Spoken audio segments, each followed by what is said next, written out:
क्या आपके साथ भी ऐसा होता है कि आप सच्चे रहते हैं फिर भी लोग आपको हल्के में लेते हैं? आप सबका सम्मान करते हैं लेकिन बदले में आपको अपमान मिलता है। अगर हाँ, तो यह कोई संयोग नहीं, यह एक संकेत है। और हैरानी की बात यह है कि भगवान श्री कृष्ण ने इसका उत्तर महाभारत में बहुत पहले दे दिया था।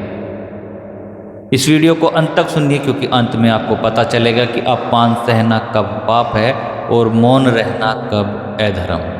नमस्कार मित्रों, मैं कोमल प्रजापति और आप देख रहे हैं अनमोल ज्ञान संगम। अपमान केवल शब्द नहीं, आत्मा पर चोट। अपमान केवल कटु वाक्य नहीं होता। अपमान वह क्षण होता है जब किसी की नज़रों में आपकी कीमत गिरा दी जाती है। अपमान आत्मविश्वास तोड़ता है, मन को चुप करा देता है और व्यक्ति को खुद से दूर कर देता है। सबसे खतरनाक बात क्या है जानते हैं? जब इंसान अपमान का आदी हो जाए। अच्छे लोगों को ही सबसे ज़्यादा अपमान क्यों मिलता है? भगवान श्री कृष्ण कहते हैं, जो जितना सहन करता है दुनिया उतना ही उस पर अत्याचार करती है। अच्छे लोग टकराव से बचते हैं, रिश्ते बचाना चाहते हैं और चुप रहना अपनी अच्छाई समझते हैं।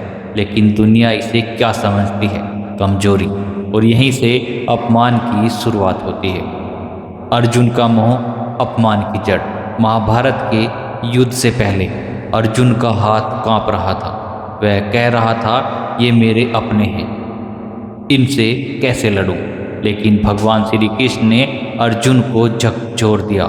श्री कृष्ण बोले, अर्जुन, यह करुणा नहीं, यह मोह है। मोह इंसान को आत्मसम्मान से गिरा देता है। आज भी हम रिश्तों के मोह में, समाज के डर में, लोगों की राय में खुद को छोटा बना लेते हैं। अगर आपको बार बार अपमान मिलता है तो इसका अर्थ यह नहीं कि आप गलत हैं। इसका अर्थ है आप अपनी सीमाएं तय नहीं कर रहे हैं। आप ना कहना नहीं जानते। आप खुद से ज़्यादा दूसरों को महत्व दे रहे हैं। भगवान श्री कृष्ण कहते हैं, जो स्वयं का मान नहीं करता संसार भी उसका मान नहीं करता। मौन कब पुण्य और कब पाप, यह सबसे जरूरी भाग है। हर मौन अच्छा नहीं होता।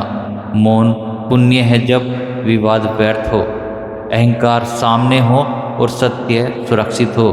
मौन पाप है जब अन्याय हो रहा हो, आत्मसम्मान कुचला जा रहा हो और आप चुप रहकर उसे बढ़ावा दे रहे हो।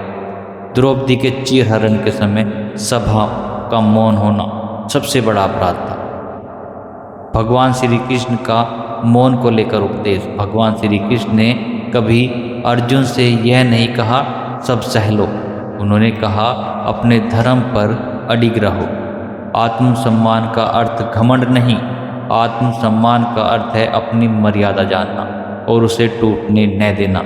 जो व्यक्ति हर बात सह ले वह महान नहीं, धीरे धीरे समाप्त हो जाता है। कर्म करो, परिणाम का भय छोड़ो।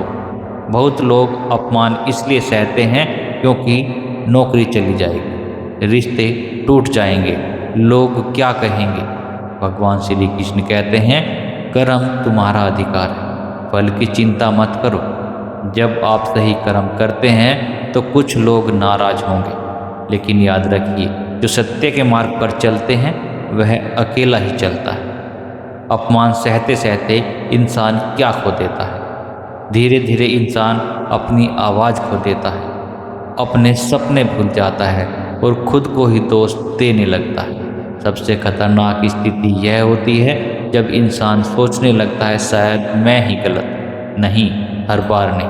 भगवान श्री कृष्ण क्या करते अगर आज होते?